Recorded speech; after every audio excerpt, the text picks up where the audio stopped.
All right, so the first event we're going to talk about is the Compromise of 1850. So in 1850, our friend Henry Clay proposed something called the Compromise of 1850. It has four big parts. So the first one was that we admitted California into the Union as a free state, and we were going to allow popular sovereignty in the territories of New Mexico and Utah. So remember, popular sovereignty means that the people get to choose whether or not whether those states are going to be free or slave. It also bans the slave trade, not the institution of slavery, but bans the slave trade in Washington, D.C., which is the capital of the country. And then, really big part is it established a new Fugitive Slave Act. So, a fugitive means someone who's on the run from the law.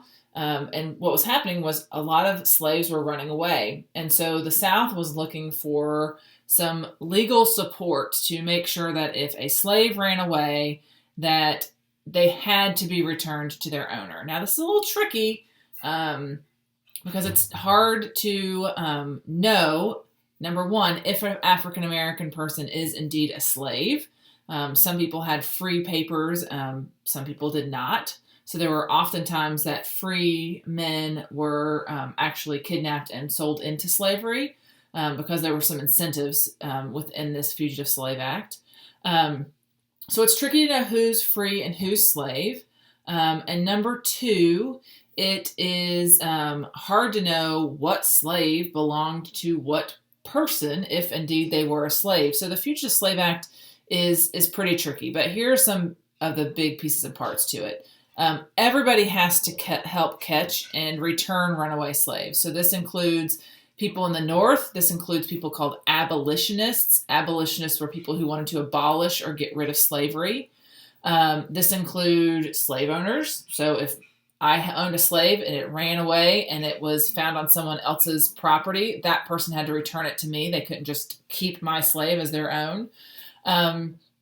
It also gave incentives to judges to send slaves back to their owners. So if a slave made it all the way to New York and then was captured there and went to court, the judge that sent them back to the South would receive money. So there was incentive there for the legal system to work in favor of the South.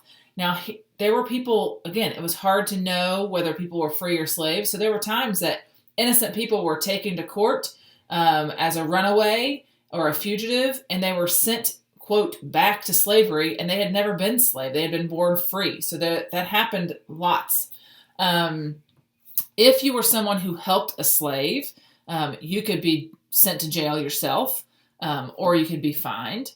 And so in response to a lot of these things, we saw a big uprising of something called the Underground Railroad. Somebody called Harriet Tubman is going to start being a part of history at this point.